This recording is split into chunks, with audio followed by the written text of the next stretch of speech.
I have always just been drawn to the kids who get kicked out of places, who are disruptive and hard to manage.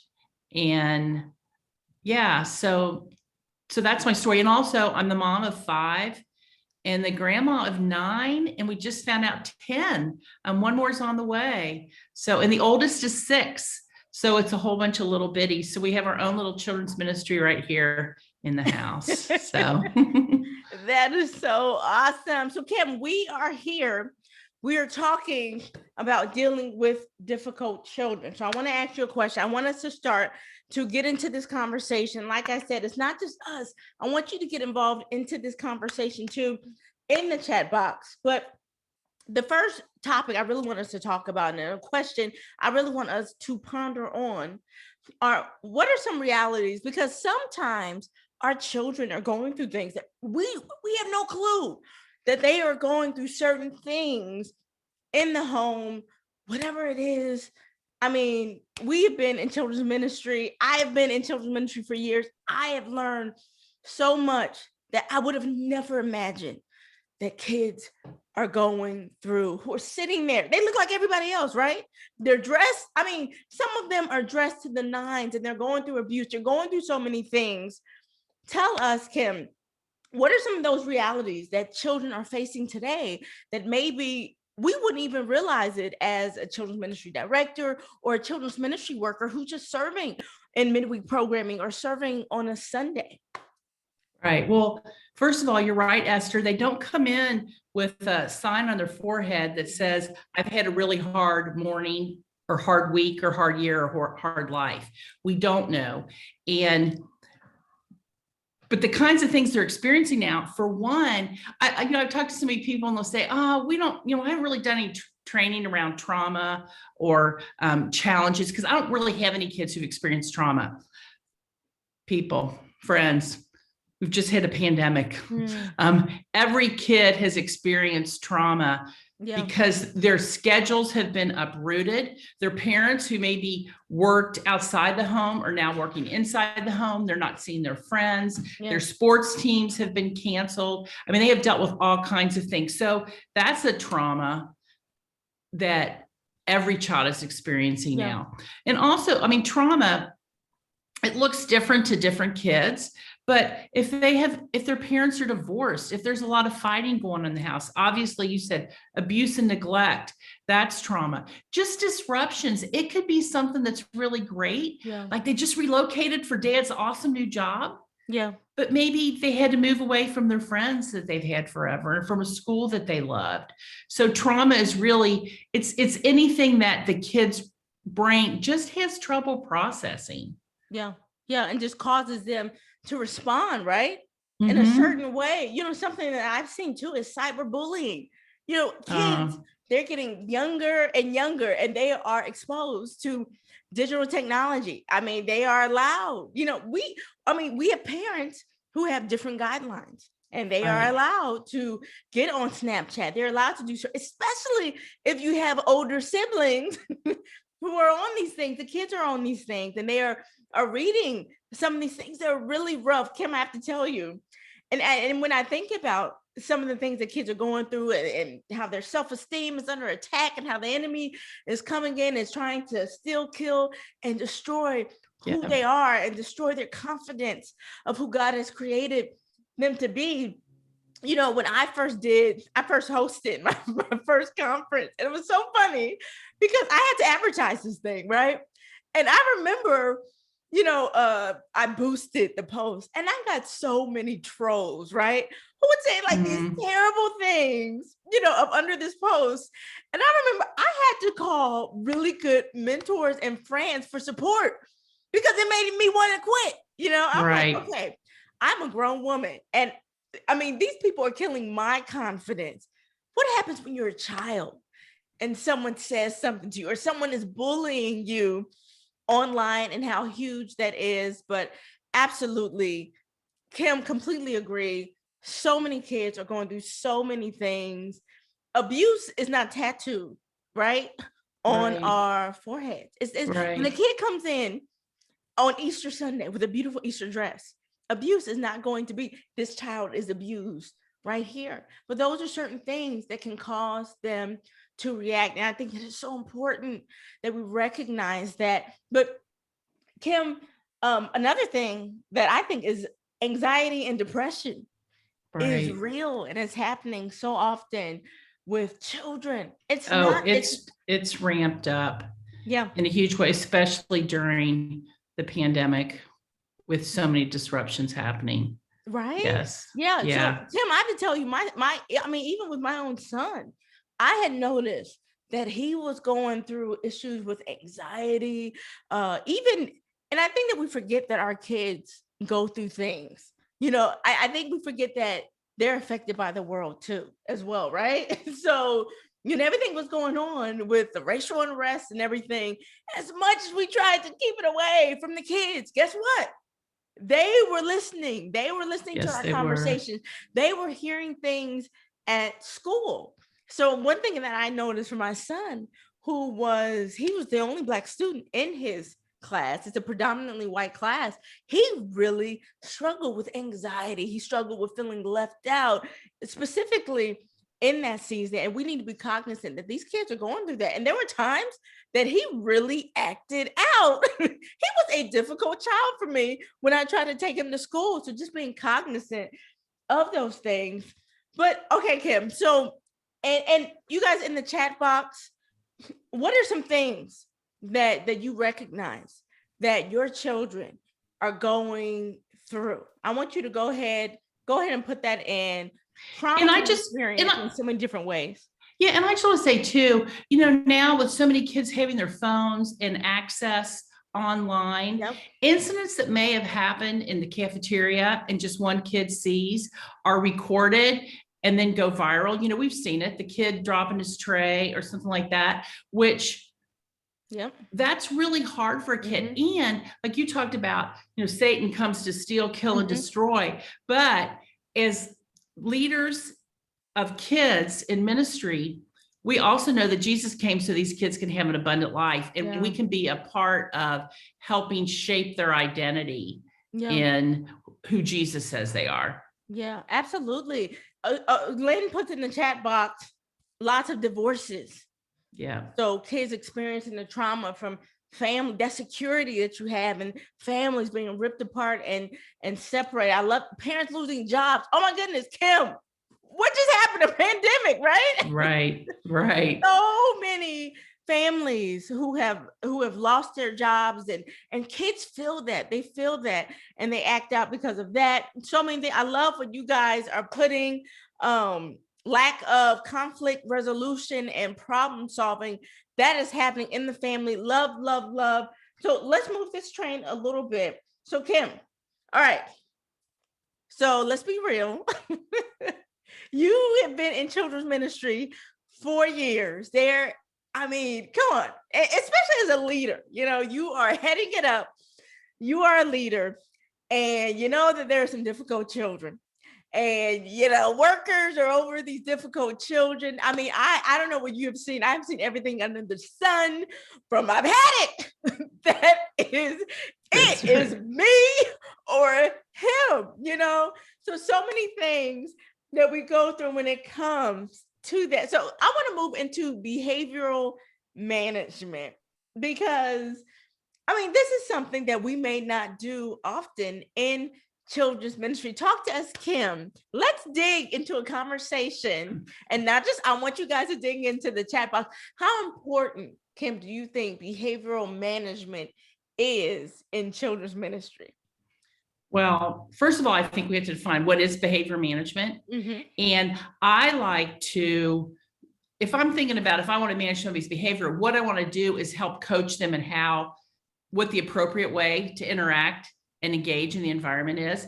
And I think so often when we think of behavior management, we think of all the thou shalt nots, don't run, don't annoy other kids, 3 strikes, you're out. I'll tell you once, I'll warn you once, and then, you're going to have to go to big service, which, oh gosh, please don't please don't use big service as a punishment, because then that the kids think the big creates church a whole is nother issue, right? That's right. That's right. But I think one thing that's important in behavior management, or just helping kids know how to behave, is come up with some common language in your ministry. Yeah. Think about, like, for us with our preschoolers, at the church that I used to be on staff on, we would say, put your listening ears on. So that was just a reminder, rather than be quiet, listen. Oh my goodness, I did that too. I was like, put your listening screws on. Right. Put your listening ears on, or respect your leaders. And you would point to the leaders in the room, the big people in the room. To me, that's much more effective than coming up with a list of things they shouldn't do. And if there are infractions, then these are all the different ways that we're going to punish them. So let's help them behave the way we want them to behave. Yeah, absolutely. So Kim, what do you think about actually doing a training? I think that in children's ministry, just in my experience, we get children's ministry workers, right? And we've both kind of been in the same context. And you were super excited for, yay, children's ministry workers. Literally, come on. They keep the party going. Right. That's right. It's not us. It is children's ministry workers, ambassadors who God has called, who have come alongside us, who are laboring for these children. And I've been guilty, I'm happy that they're here. And I've been guilty myself in children's ministry of maybe not giving them the training that they need when it comes to children who may be struggling. What do you think about actually training our children's ministry workers to handle certain situations? Because we sometimes they just don't know, and that's okay, right? Right. But what is our role in that? And just as leaders, how important is it for training and children's ministry when it comes to this topic? It's ginormous, because we can't expect people to do. Yeah, we can't expect people to do what they don't know. Same, just what we said about the kids is true with adults.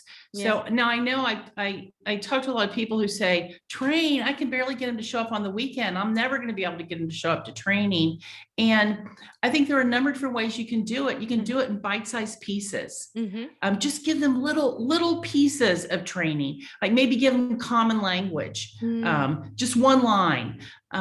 You can do little short videos that you send out to them. Have a celebration once a year that's a celebration to recast vision, but then also train them in how you relate to kids. And another way that I think is really effective in training them is sharing stories.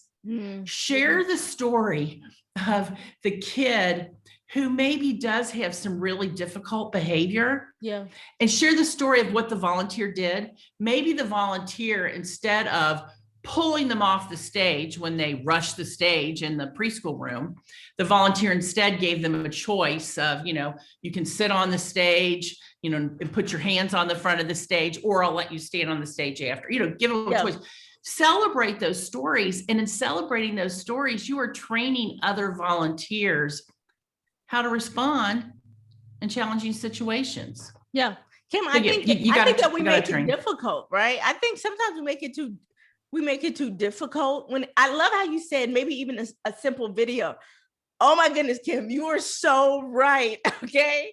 There was a simple, I remember we had a child who was, she was so difficult in our children's ministry. And, I was actually working at the church at the time. And I'm like, oh my goodness, this girl, we've all had it. Come on, we've all had that child that is super difficult.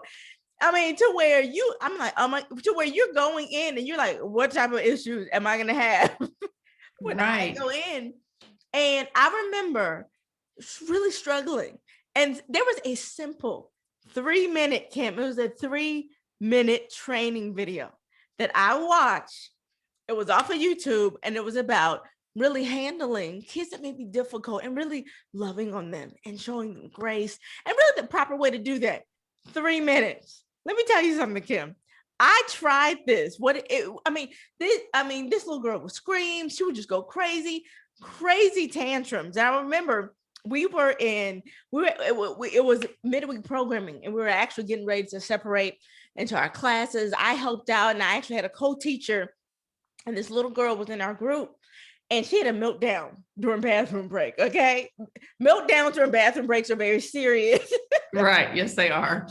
So she runs behind this cabinet, and I'm like, okay, I don't know why a cabinet was in the hallway. Someone was not doing their job. Right. But it was there. She runs and she sits there.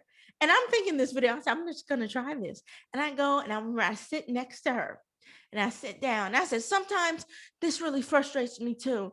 But you know what? I am still so happy and so glad that you are here today. You being here has just blessed me so much. And I remember just loving on her like crazy, not knowing how she was going to respond. And she sat there, Kim. She sat there for a second and she contemplated. Let me tell you, it was in that moment that her behavior had completely shifted to something different. Like our relationship, it was this trust factor that just built up for me taking that time. And it was from a 3-minute video. That was just available off of YouTube. Well done, Esther. Yeah. Well done. Well, and what you did is you showed her that you understood. You had compassion for her rather than tell her, which, okay, here's a little tip for everybody. When a kid's crying, don't tell them they're okay. Because if they're crying, they don't feel okay. Yeah. Instead, we can say, oh, it's really hard when mom and dad or grandma drops you off. I know that's hard. Now let's go play with this truck or this doll or whatever. So well done, Esther. Yeah. And little videos. Another thing that you can do is put little signs up in your room. Like we would have signs that would say, tell a child what to do instead of what not to do. I mean, it's one sentence. Yeah. It takes half a second to read. And so when a teacher or a children's ministry volunteer is getting ready to scream, stop running, they go, oh, wait a minute. I need to tell them what to do. Yeah. So that you can calmly tell the kids, hey, everybody walk, use your walking feet, or hop like bunnies, or however you choose to move from room to room. All right. Crisscross applesauce. That's right. Yeah. That's my favorite. Yeah. Tammy, you're on it. That was our favorite. Crisscross applesauce. We had a little dance and everything. But that really leads, kind of into the next question, because I think we struggle on what should behavioral management look like. I think that it could be different. I think having parents involved is so vital. But this is my question. And you guys, as you are watching, I want you to put in the chat box, I'm just curious, talk to us about some difficult situations, that you struggle with when it comes to some of the children that are not Chucky, right? They are not Chucky. They are God's child. But in the moment, come on, we have flesh. And we want to be super holy, Kim. We want to be super holy and say, oh, this is God's child. We have our moments where we're like, oh my goodness, I don't know what to do. We don't want to kill the kid, but we say things like that. Oh my God, if this kid does not sit down, if this kid does not stop interrupting me, let us know about some of those situations that you go through. But when it comes to behavioral management, and really implementing a strategy, because sometimes this is something that definitely needs to happen. What should that look like? And really, what should that look like? And what should it not look like, Kim? Well, I said, I really don't like the 3 strikes you're out, because what that's doing is that communicating to the kid that we don't have control. We don't know what to do with them. Yeah. And so we're going to, send them away. What I like to do is really help people understand, as we talked about up at the top, how kids are going through some really hard, difficult things. Yeah. And we might not even know about it. And their behavior is just a response to that.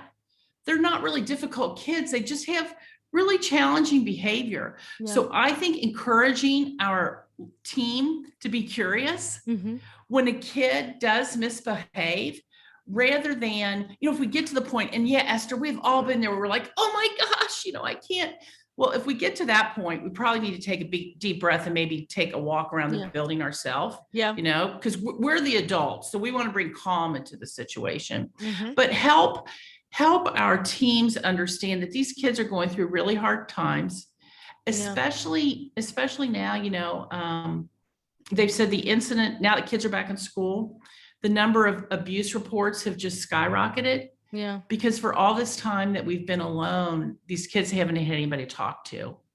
So helping our volunteers empathize with the kids who are in the room and not just look at this as a bad behavior that's trying to wreck our plans. Yeah.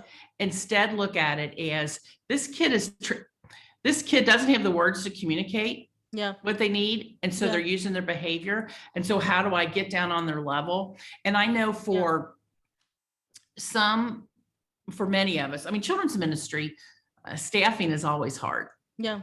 It just is. Yeah. And I think one of the ways, and we can say, I don't have time to sit down and be curious with a kid. There are people who they don't want to be dropped in a room with 15 kids that they're responsible for, but they'll be responsible for just one. Yeah.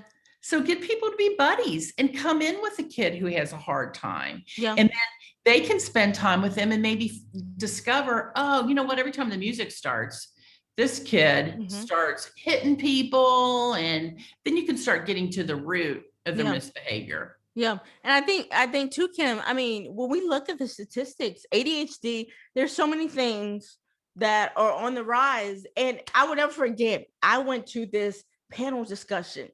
It was a panel discussion just about different things that are going on with children, for mental health, so many different things. And they talked about ADHD. They talked about it. I love this panel, Kim, because it was a panel full of parents, right? And they really got to share their heart with children's ministry leaders. And some of them were very transparent. They were very honest. And they said that I'm scared to even share that my child is going through these things because I'm scared for them to be judged. I'm scared for them to be isolated and immediately treated differently. And that spoke so much to me in that moment, that there are kids who are in our midst who are going through these things. And we have absolutely no clue. And we translate it as difficult, bad behavior. You're being bad. You're not listening. And we're not seeing through that. I would really love to see us have more trainings in children's ministry for our leaders. And I love how you said, we don't have to make it that difficult. We can send it in videos. They could be 3-minute videos, with the hustle and bustle and how crazy busy people are. Maybe they can't show up for a meeting, but we have to find ways to get the message out for our children's ministry workers on how to deal and even how to recognize when things like that are going on with kids, so we can kind of stop. There have been a few kids where I've been able to identify immediately, wait, something extra is going on with this child. Don't jump up, because the family I grew up in, if you act crazy, we gonna pop off on you. You are the child, we are the adult. And I'm telling you, being in children's ministry, Kim, God has done a number on my heart. And I am one big softie after all these years.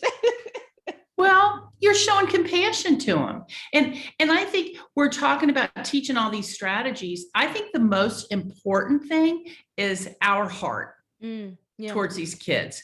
So we can teach people all kinds of different things to do. Yeah. But if in our heart, we're still looking at this kid as an out of control kid, or we're looking at this kid as this kid's hopeless. His parents are never going to help him, so I can't do anything for him.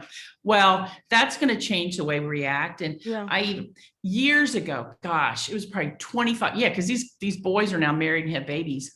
I had this group of 5 boys that, man, when they showed up, things got broke. Kids got hurt.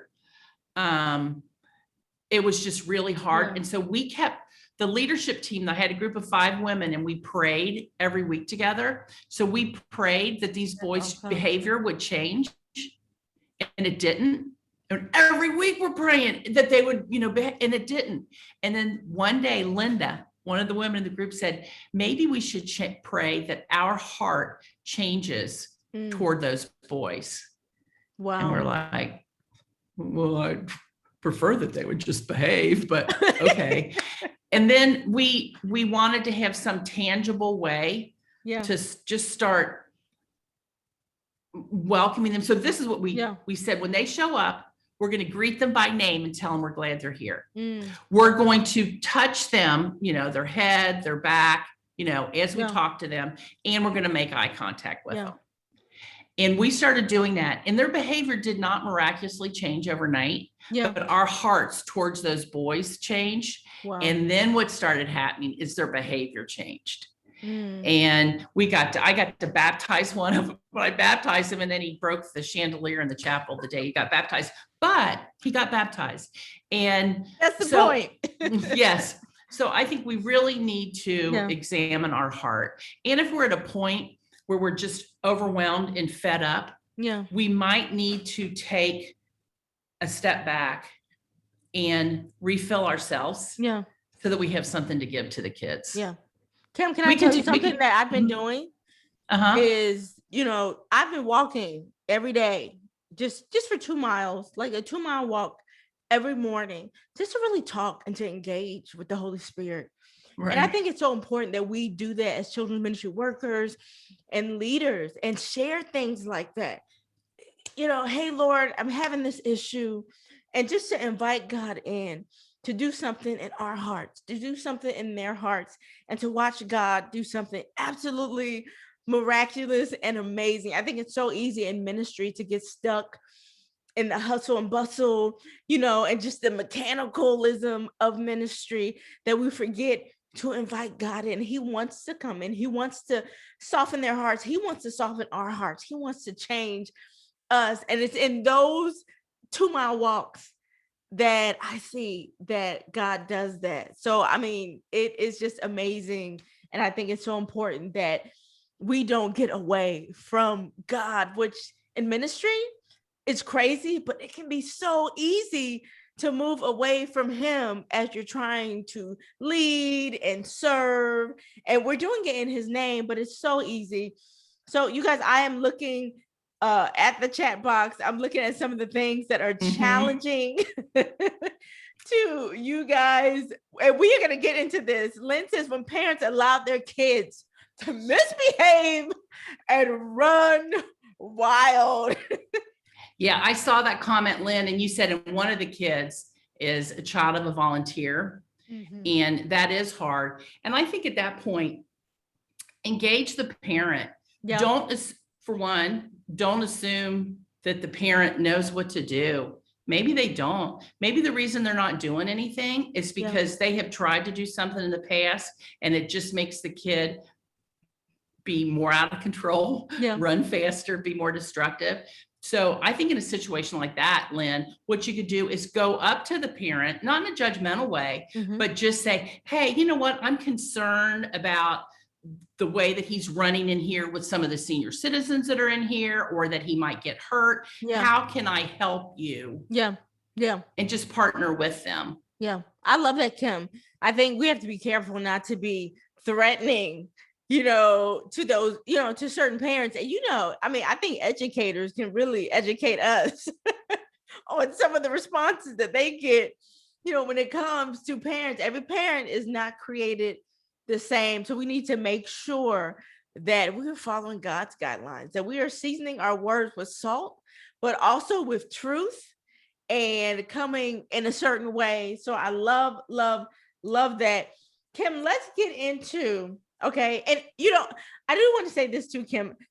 I think that it's okay if we don't have all the answers. And I'm just saying this for myself as a leader. When I first got in children's ministry, and I was the one getting paid for the position, I would get kind of insecure. I felt like I had to have all the answers when it came to certain things like this. I remember thinking in the beginning, oh my goodness, please let this kid not act crazy today. So I don't have any issues.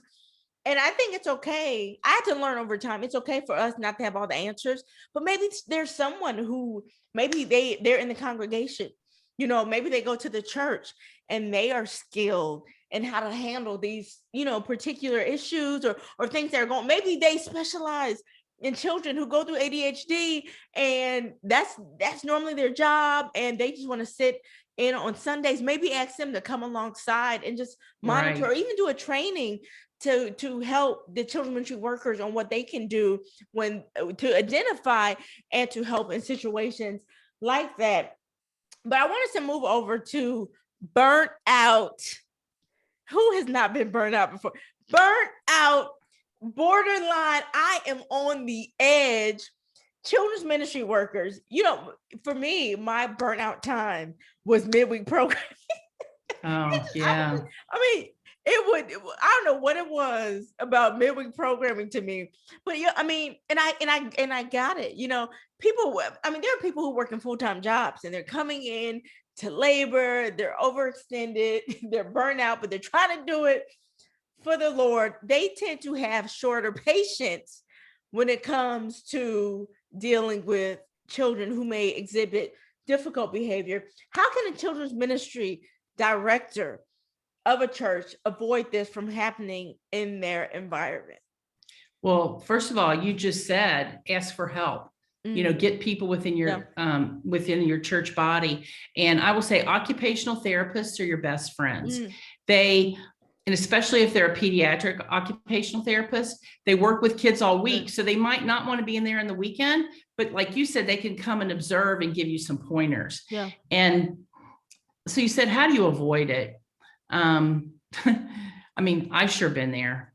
I don't know if you can't totally avoid it. Yeah.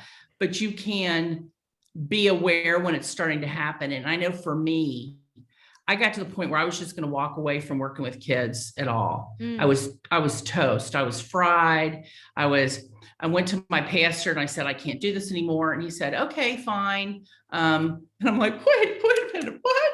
And, but what he was doing it intentional. Yeah. Because he said, well, maybe you're not called to kids anymore. I'm like, what do you mean? So I went home, and I would not recommend this, but I did the Bible flip. Do you ever do that? Where you just open the Bible? And this was years ago Bible before. Flip. Yeah.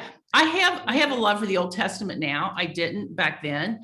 And it opened up into, I think it's Exodus 18, where Moses is just exhausted, and Jethro, his father-in-law, comes and says, hey, Moses, what you're doing is not right. You're exhausted. And all these people are just standing around. Get some of them to help you. And he actually then gave him a great plan. He said, Moses, give them the simple case, because Moses is listening to them and then giving them wisdom. He's acting as a judge, telling them what to do.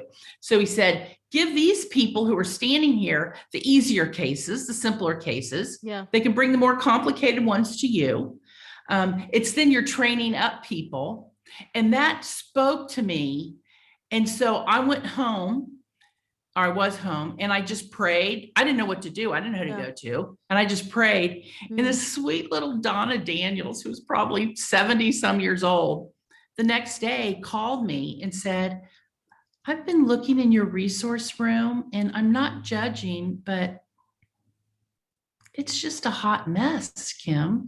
Would you mind if I went in and started organizing and cleaning? And my thought was, nobody's ever going to want to clean my resource room. I should do that. But then Donna, and she got a bunch of her little old lady friends, and they started coming in on a weekly basis and would clean the room up. They would make a list for me of things that I was running short of. Then I found some women who loved to shop, especially if you gave them money to shop. So then they started going and shopping for the things that I needed.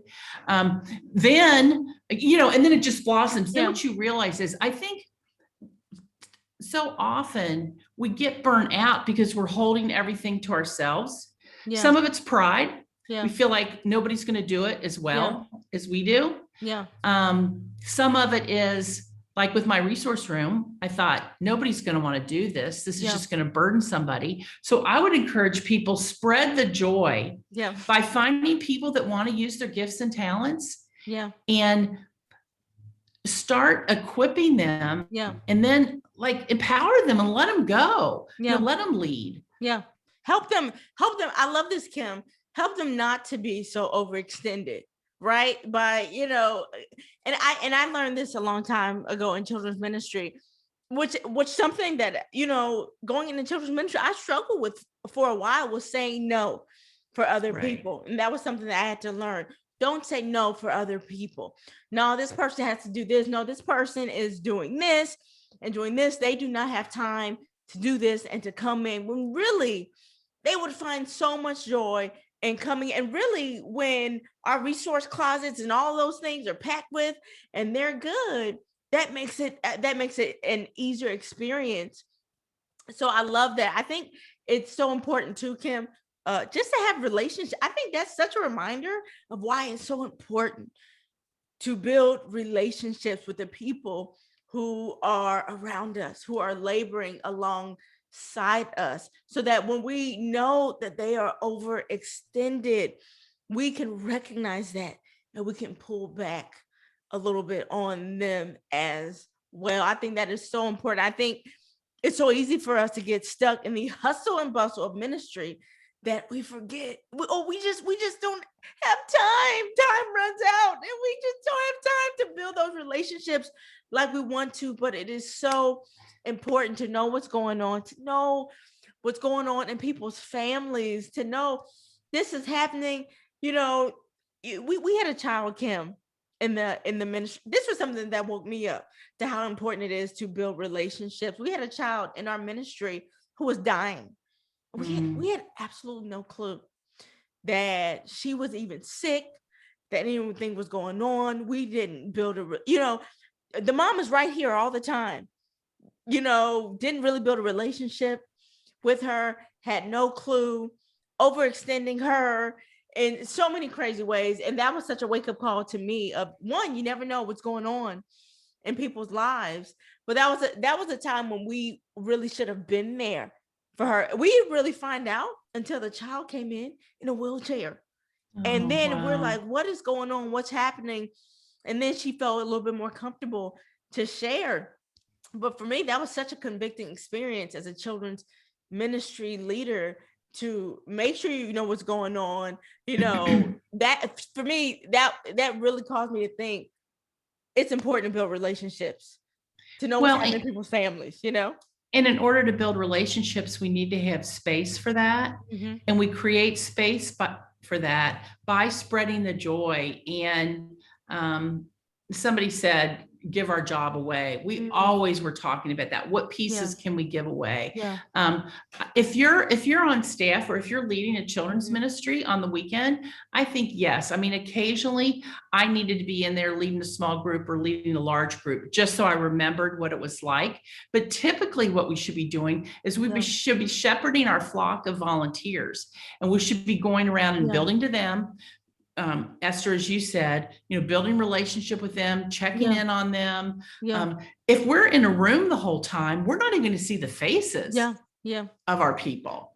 So, and what we want to do is we want to expand the kingdom. We want to expand the kingdom exponentially. And the way we do that is by building up our team and allowing them to serve.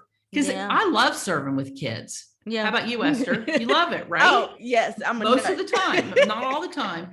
But that's why we need to, empower people. Yeah.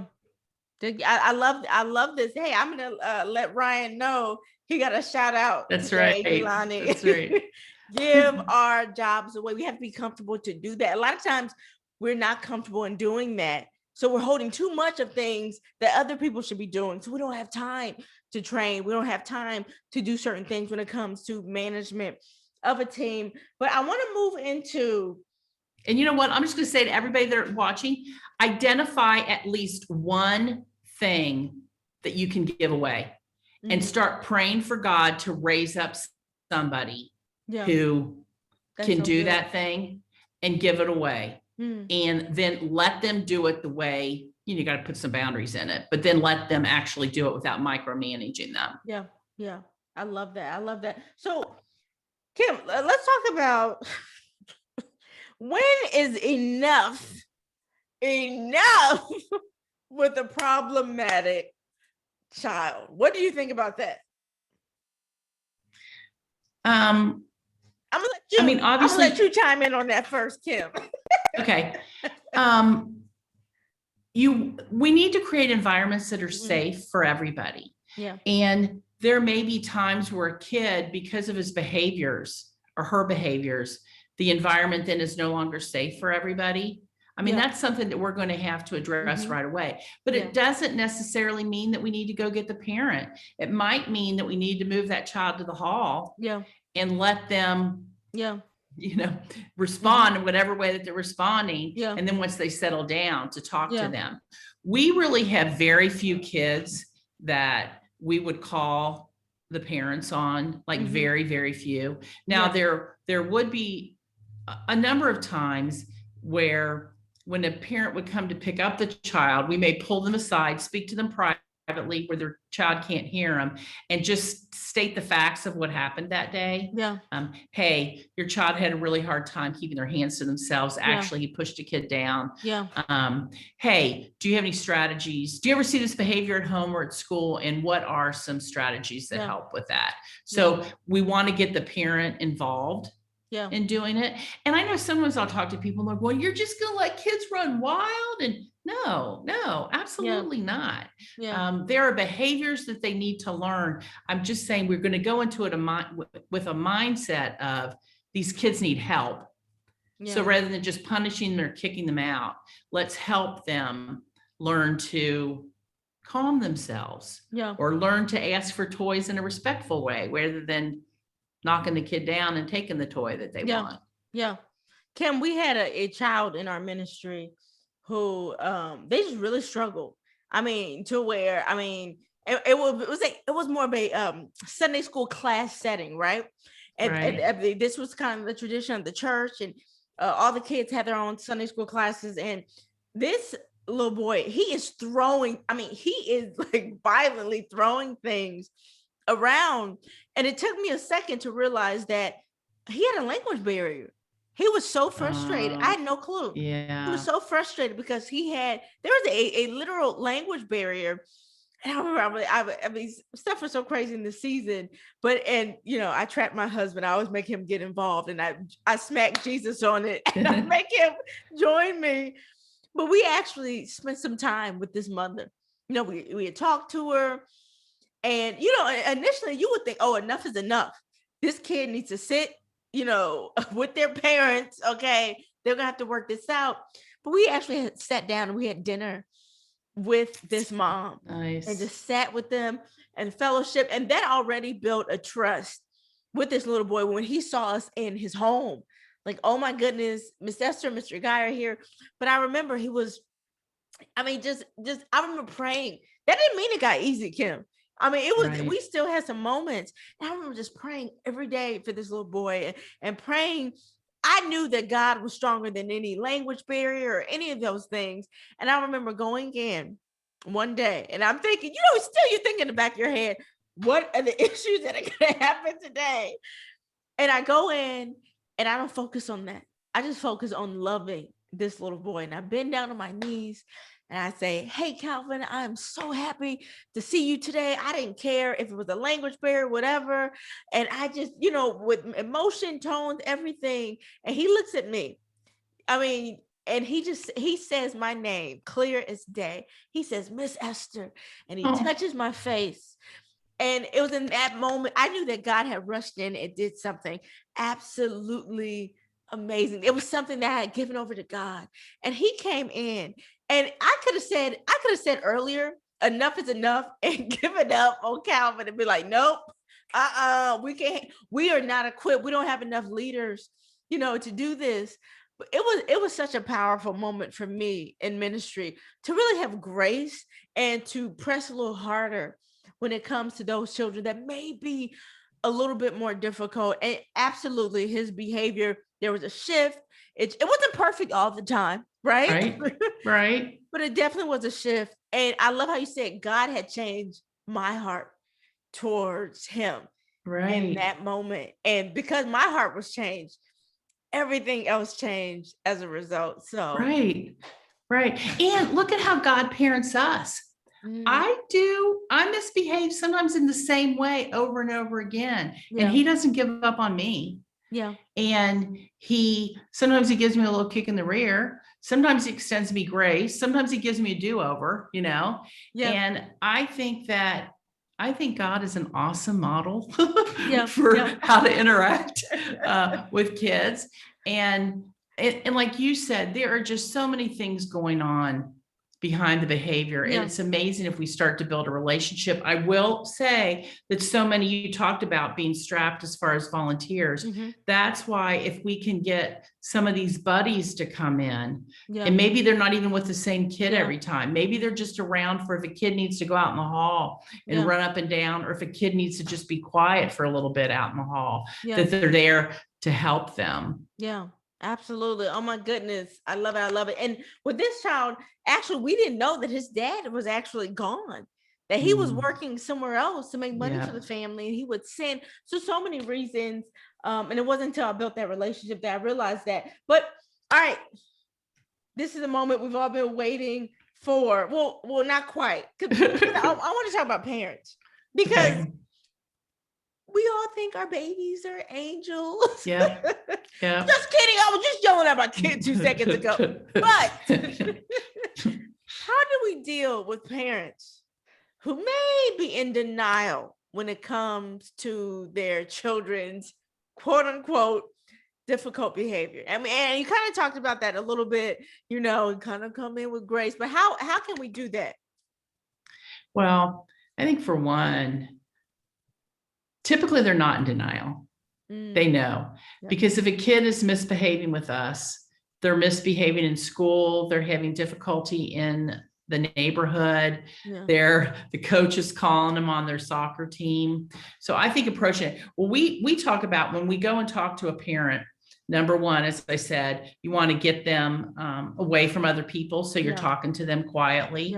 You want to assure the parent that you love having the child. And sometimes you maybe you don't truly feel this, so you're going to act your way into feeling. Lie?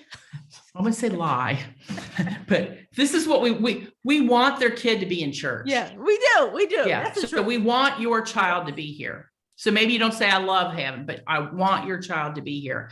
And then we give them the facts of what we observed. We found that, sometimes, especially professionals, they'll say, hey, I think your kid might have ADD. Like, if you ever tried, and we don't want to do that. We don't want to diagnose. That is not a good thing. Just state the facts of what happened and then ask them to partner with you. And if they continue, if they said, I've never seen it before, just continue to, as behaviors crop up on the weekend, tell the parents. And I have found more times than not, even if a parent who initially says, oh, not my kid, they eventually will break down and say, oh my gosh, the teachers are saying exactly the same thing. Or, I put him to bed at 4:00 yesterday because his behaviors were just such that I couldn't handle them anymore. And I think ask also how you can pray for the parents. I've had parents that have told me everything's great at home. I don't know what's wrong, and then I'll just end with, hey, how can I pray for you?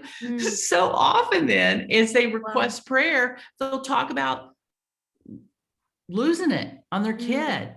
Or they'll talk about a divorce that just happened. Oh, another thing that you can ask is, hey, has anything changed in their routine lately? Because that doesn't feel judgmental at all, but just, hey, this is what I observed today. Is there anything that's changing the routine? It might be something, like I said, that's really good. Like a new baby is coming to the house, but one of my daughters just had a baby and her 6-year-old's having a really hard time. And he actually was able to articulate it. He said, since Emma came, I'm not getting as much attention from anybody. So just ask them if anything happened. And what that's showing is you want to express to them that you want their kid there and you want to partner with them. And making sure that this environment is fun and safe for everybody. Yeah, absolutely. I love it. So, all right. Now this is the moment we've all been waiting for. Okay. Oh, I can't wait for this. I can't wait. Because we want to know, Kim, what are some healthy tactics, right? Hey, before I have to ask you a question. Kim, I don't forget to ask you this. Is there a moment? How bad does it have to be when it comes? Because, is there a balance? Like, what is the balance between, okay, this is too much, Because I've seen situations where it's just like, the behavior is irate. I mean, because it's hard, right? Because you're exactly right. We want the kids to be here. We want them to stay, and to enjoy the experience. Is there a time where it's like, we don't want to use what do we call it, quote unquote big church as a punishment?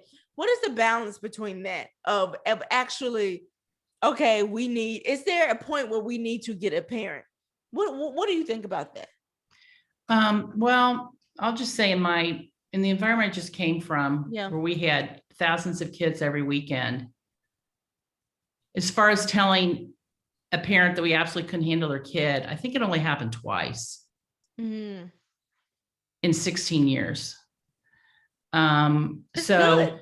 Yeah, so it may, and when it will happen is if their safety or the safety of other kids is in danger, and you just can't create a safe environment. Yeah.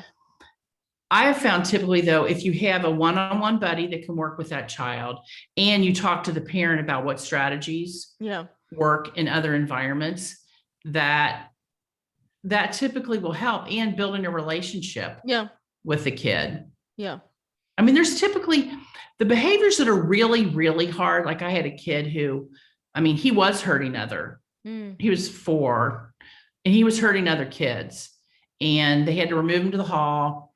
And then he totally cussed me out just in a big way. Yeah. And so I had to, take a deep breath and remember, okay, what I want to do is I want to keep the conversation going. And if I get mad at him, I'm not a safe place to talk to anymore. Yeah. So I told him that wasn't acceptable. And, turned out he'd had a major, major loss, and his violent loss in his life prior to that. And he couldn't tell us that. So I only say that to say, so often these kids who are behaving in ways that are so hard are the ones that need our compassion and our grace the most. Now, when I say grace, that doesn't mean we're going to let them do anything. Yeah. We're not, but we're going to help them behave in a manner that is Christ-like. Yeah. Which sometimes when they're acting like that, it's very, because the way they're acting in Christ-like seems like there's a pretty big divide. Yeah. But we can work with them. Yeah.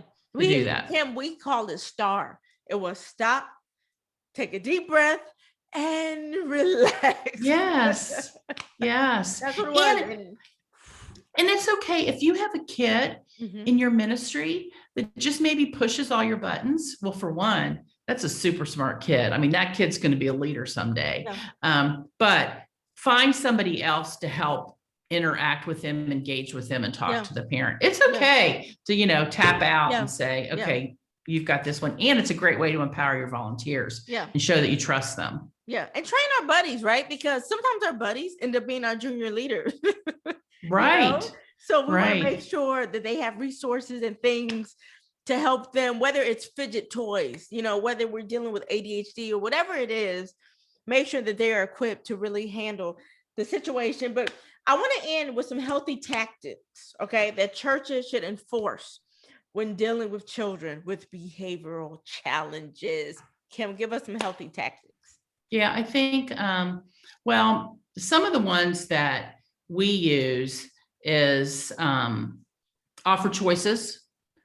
If a kid is doing something that is disruptive to other people. Oh, and I will say too, a lot of times they're way more disruptive to us than they are to other people.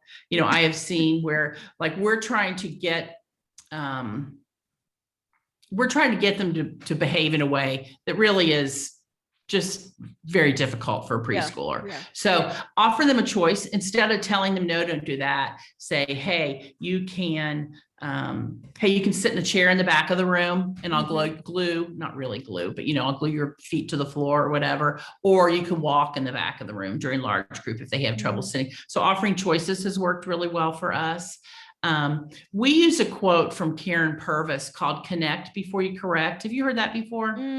It's so what that means is when a kid is misbehaving, rather than immediately go to the behavior, and say no hitting or you can't run in large group. We connect with the kid first. So let's say if a kid did hit another kid, we can say, wow, Esther, it seems like you're really angry with Sue. And just like the example that you gave earlier, what that does, that keeps the situation from escalating, and that actually helps calm the kid because you have shown the kid that you understand where they're coming from. So you go, Esther, I see that you're angry with Lucy right now, but I'm not going to let you hit anybody, Esther, and I can't let you hit anybody. And then talk about what they need, whether it's a toy that they want, or Lucy was sitting in their chair, or whatever it is. So give them another strategy. There's so many little things like that we can do. I think sometimes our response is when we're just trying to control the behavior and just stomp it out in the moment, what it does is it escalates. The kid just gets more out of control. I love it. Lynn says, in a church I was visiting, I saw a children's ministry volunteer tell a parent in the hallway at pickup time in front of all the other parents, that is a big no-no. Your kid was bad today. The parents' face fell. It was so sad. They looked so embarrassed. Like you said, talking in private and showing you care and want them there. So important. Love it. Love it. Love it. Kim, this. And I just want to say on that, Lynn, thank you for sharing that. Your kid was bad. That is not stating the facts. We say we want to state the facts. That is really just your interpretation of what happened. So instead, you want to give them the facts of what they did. And we tell a volunteer, if they say that a kid was bad, they can say it once. And then if they say it again, Kids Club isn't the place for them to serve. Children's ministry is not the place for them to serve because the kids aren't bad. Their behaviors are challenging. Yeah. Absolutely. Oh my goodness. Kim, I love you so much. This has been so much fun. Such an enriching hour we have had today. Kim, give us some final encouragement. I'm so grateful that you came along. I love your heart. I want you to know that we are praying for you and everything that God is doing in your life with this new, exciting, and challenging season that you are walking through. But for those, who are here, who are watching, for those who are live, give us some final encouragement for those who are, whether they're dealing with difficult children, whether they are children's ministry directors and they're tense about some difficult children and their behavior in their midst, and how the workers are being affected, or children's ministry workers who just want to make a difference, but they are struggling on how to handle some of those children. Give us some encouragement. Well, I know a lot of people are struggling right now coming out of the pandemic. They're having difficulty staffing their ministries. And I just want to say you are making a difference. Kids' lives are being changed because of the work you're doing. And this is not your burden to carry alone. You have teammates. Lean on your teammates. Confide in them where your struggles are. Ask for prayer. And your teammates, obviously, go to people if you're on staff or if you volunteer, the staff at your church, but also get a group of people to pray around you. I'll tell you, man, however long, 20 some years ago, when I got the group of ladies who prayed with me on a regular basis, that totally changed. I didn't feel alone. And sometimes don't you find that when you actually articulate what your prayer request is, just that alone releases some of the burden? And take care of yourself. Esther, I'm glad you're walking 2 miles a day, getting out there and getting some exercise. Take care of yourself, because if we don't take care of ourselves, we're not going to be able to do the work that God has called us to do. Yeah, absolutely. And it's important work. Yes, it's so important. Thank you so much, Kim. All of you, Esther, for hanging out with us this evening for this webinar on dealing with difficult children. As Kim said it, you got this. You were made for this. We will see you again next month. I am scrolling through so many thank yous. We will see you next month. Thanks, Kim. Bye. Thank All right, you. see Bye, guys. Esther.